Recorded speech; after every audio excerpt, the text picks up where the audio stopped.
Bonjour à tous. Dans cette vidéo, nous allons corriger votre devoir maison numéro 1 qui traite l'obtention des diagrammes de moment et de forts tranchants sur des systèmes en poutre. Alors, l'exercice se présente de la façon suivante. Vous avez donc la structure suivante. Elle est chargée avec une force concentrée F. Donc la structure elle est simplement appuyée ici avec un appui simple à 45 degrés, puis un appui double au point B.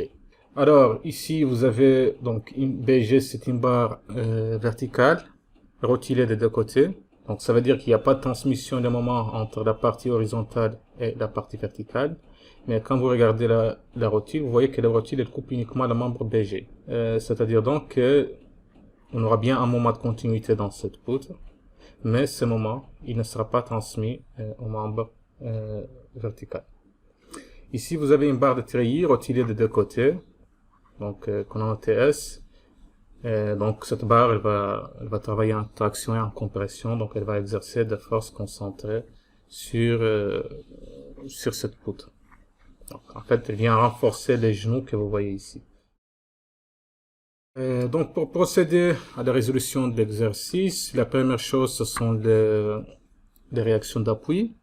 Alors je ne vais pas m'attarder dessus.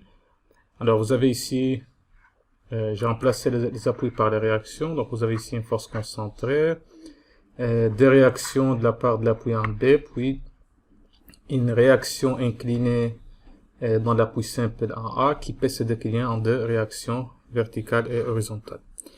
Alors, pour obtenir les réactions, ce qu'on fait, c'est que on fait l'équilibre de moments et de forces. Donc, la première chose qu'on fait, c'est que l'équilibre de moments par rapport au point B, ici, avec le sens positif indiqué ici par cette flèche. Donc, vous aurez principalement les moments de AV et AH, multipliés par la barre de levier, qui est des A. Et puis vous avez le moment d'IF. Donc en écrivant ces équations, on va obtenir que AV égale AVH égale moins 1 demi F. Notre équation, c'est la somme de forces horizontales, AH plus BH égale à 0, donc on obtient BH, puisque AH et AV on le connaît déjà. Et la dernière équation, c'est la somme de moments par rapport au point A, qui est là. Donc vous aurez les moments de BH, BV et F. Donc il suffit de regarder un peu ce qu'il tourne dans le sens positif ou négatif qu'on a défini ici. Et puis on obtient les réactions verticales au point B. Alors, ici, donc pour tracer le diagramme, on a une petite particularité. Parce qu'il nous faut en fait, regarder de ce qui se passe ici en fait. Parce que cette barre, on peut la remplacer par deux forces. Vous savez que c'est une barre qui est équilibré par deux forces. Donc les deux forces sont parallèles.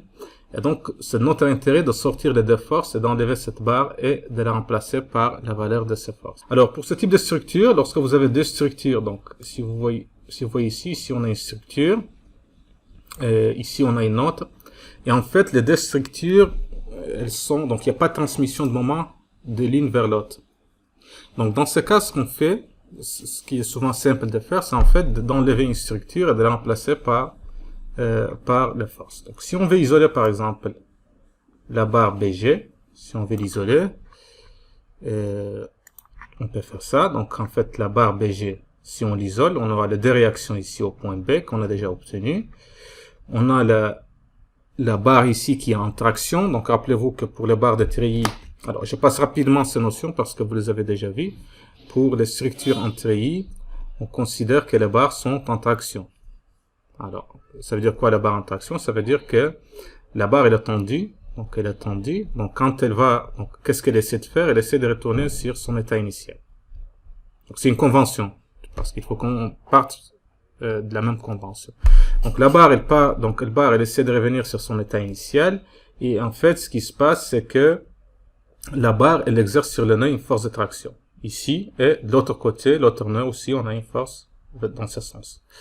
Donc, si on fait l'équilibre de cette barre, de cette poutre BG, donc on va faire l'équilibre, la même chose qu'on a fait tout à l'heure. Donc, ça veut dire on va on va faire la somme de force des moments par rapport au point C, ici. Donc, on aura le moment de BH et GH, qui va être égal à 0, donc GH égale F sur 2. Donc, voilà les signes, il suffit de regarder un peu la convention, donc le sens qu'on a choisi ici, puis de voir est-ce que la force, elle tourne dans ce sens, suivant ce sens, ou contrairement à ce sens.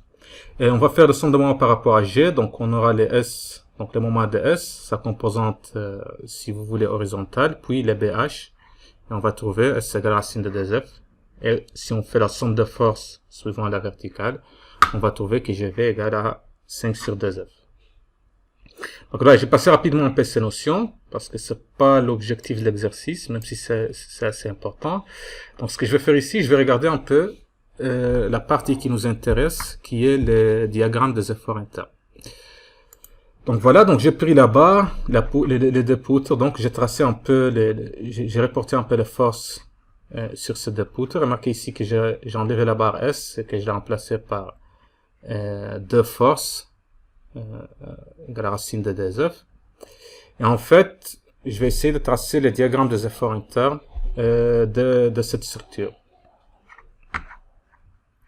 Donc, en fait, ce que je vais faire, donc, je vais regarder coupe par coupe. Donc, ici, ce que je vais faire, je vais nommer ce solide 1, ici 2, et ici c'est 3.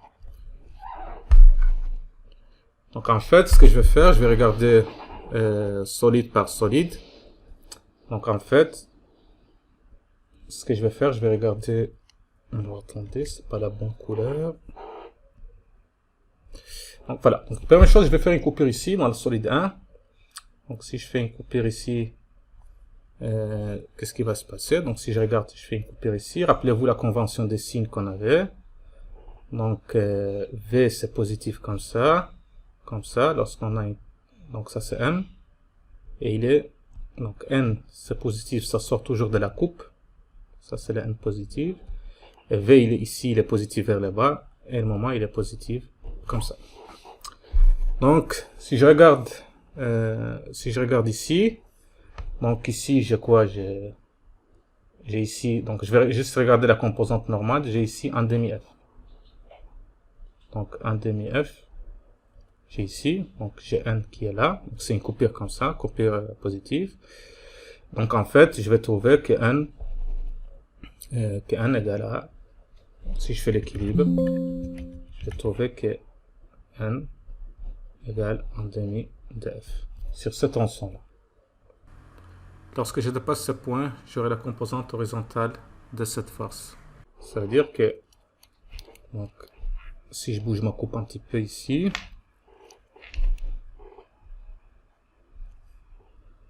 si je la bouge un petit peu ici, donc en fait, en plus de ça, en plus de 1 demi F que j'avais ici, j'aurai donc racine de 2F, je vais multiplier par cos 45, j'aurai F. Donc en fait, ce que j'aurai, c'est que N, donc ça c'est N dans cette partie, donc va être égal à moins 1 demi F. Donc c'est moins F plus 1 demi F, donc moins 1 demi F. Donc ça c'est pour le solide 1. Si je regarde le solide 2 ici, alors j'ai pas d'effort normal, donc l'effort normal va être nul. Et si je regarde le solide 3, si je trace le solide 3, qui est là, alors rappelez-vous que je fais ma coupe là où c'est plus simple. Ça veut dire que je vais partir d'ici, je vais aller vers le haut. Ça le plus simple. Donc si je fais une coupe ici, mon N il est positif vers le haut. Ici j'aurai quoi? 3 sur 2F. C'est que c'est en négatif déjà parce que ça pointe vers la poutre. Et puis quand je dépasse ce point là, j'aurai ici un F.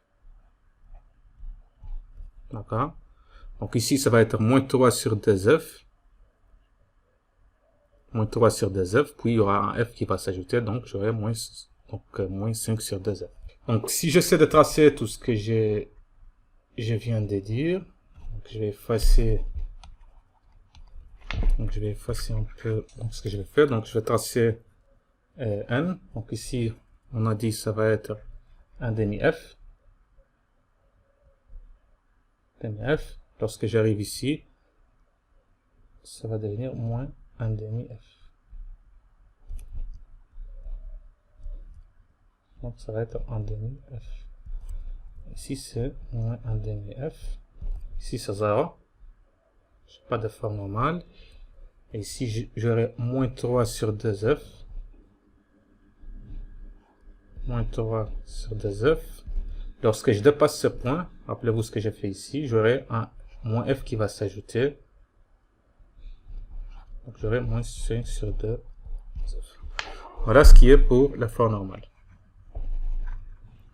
Alors, si je passe maintenant à l'effort tranchant. À l'effort tranchant, je vais procéder de la même façon. Alors, j'ai fait les coupures, exactement les mêmes coupures. Je vais faire une coupure ici. Je vais faire une ici, une de ce solide, une là et une là. Donc ça, c'est mon solide 1. Ici, c'est 2. Ici, c'est 3. Donc, si je trace un peu la poutre, si je trace la poutre ici, j'aurai quoi? J'aurai un demi F. Et puis, j'aurai la composante horizontale ici de cette force qui est pointée vers le bas. F, puis c'est ça ma coupure, et mon effort tranchant, il est positif comment? Il est positif vers le bas. Rappelez-vous la convention que je viens de vous montrer. Celle-ci. Quand je fais une coupure là, une coupure droite, si vous voulez, mon V positif, il est vers le bas. Voilà, donc si je fais l'équilibre, donc quand je suis entre ça et ça, donc mon effort tranchant, c'est V égale moins 1 demi F. Et donc, quand je dépasse, si vous voulez, quand je dépasse ce point, moins 1 demi, donc il y aura F qui va s'ajouter, donc j'aurai moins 3 sur 2 F. Donc ça c'est ici, et ça c'est ici. Donc maintenant, alors je peux continuer toujours comme ça, mais c'est mieux que je cherche une autre extrémité. Donc ici je vais chercher cette extrémité-là, et je vais partir à partir de cette extrémité-là. Donc je vais faire une coupure ici. Donc quand j'ai fait une coupure ici, rappelez-vous la convention, mon V c'est celui-là, celui à gauche. Donc mon V positif c'est vers le haut.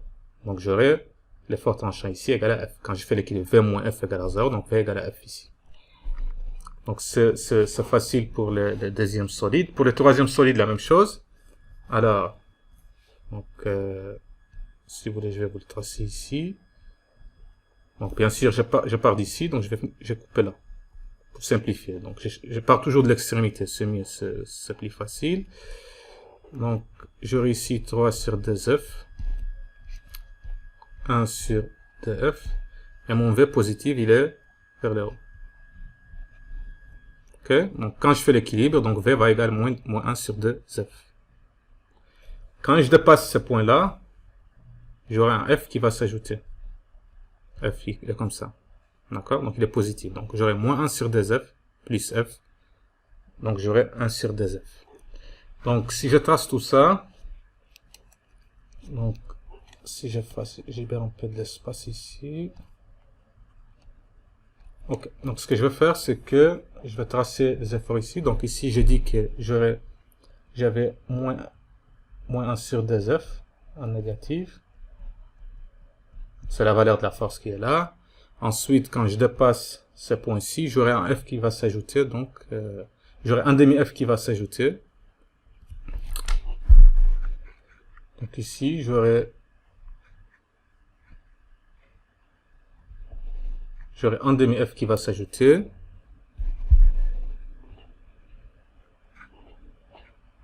Donc là, donc j'aurai moins 3 sur 2F.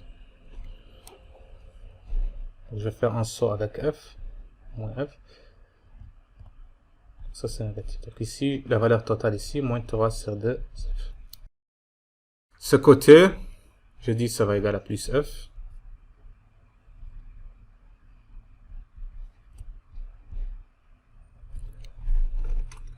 Et ici, ça va égal à moins celui-là, moins cette réaction-là.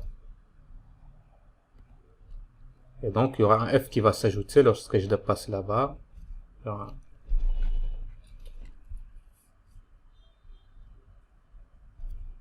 Donc ici c'est négatif, et ici c'est positif. Alors vous pouvez le mettre de ce côté pour qu'il n'y ait pas de chevauchement ici.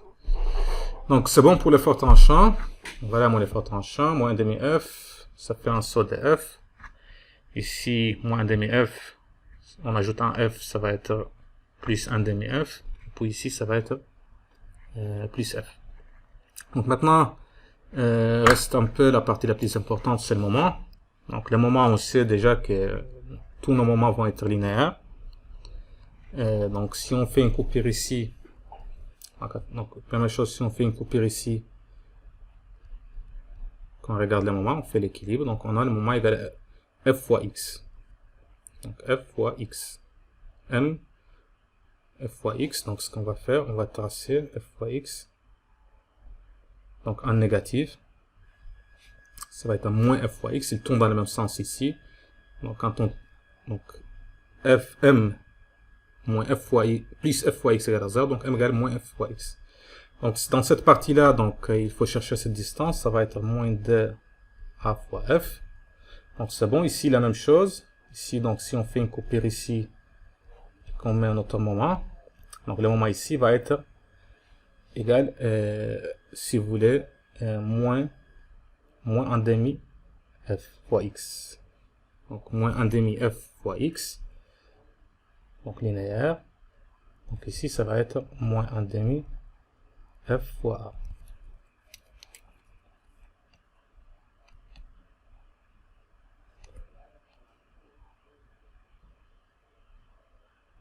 Négative. Moins 1,5 F sur A. Je sais qu'ici, il y aura une force F. Donc la composante verticale de ça. Donc elle va accentuer un peu la pente du moment.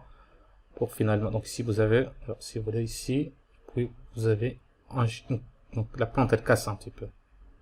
Elle continue pas de la même façon. Vous pouvez d'ailleurs le voir dans l'effort tranchant. Vous savez que la pente ici elle est égale à l'effort tranchant là. L'effort tranchant il augmente. Donc la pente elle va avoir une petite cassure. Donc ici c'est négatif. Alors ici c'est simple. Alors j'ai ici un moment nul. Je sais que c'est un plus simple. J'ai un moment nul. Si j'ai un moment nul, alors je sais qu'ici il y aura un changement de pente, donc ce moment-là, il est égal à quoi? Par exemple, le moment ici, si je fais une coupure ici, et que je regarde le moment, donc 1,5 F fois, alors c'est quoi la distance? C'est A. Ici, il y aura un moment comme ça, 1,5 F fois A, ici, il y aura un moment comme ça, 1,5 F fois A. Alors, n'oubliez pas ici que, alors, je ne l'ai pas mentionné, mais pour la convention, la fibre inférieure, je la considère ici comme ça. D'accord? Et je la considère de l'autre côté, ici. Donc ça, je l'ai oublié de la mentionner, la fibre inférieure, c'est ici. D'accord? Donc c'est pour ça que BH ici, c'est un effort tranchant qui est négatif. D'accord? Voilà, donc j'espère que c'était clair. Donc voilà nos trois diagrammes. Alors donc on se voit dans une prochaine vidéo.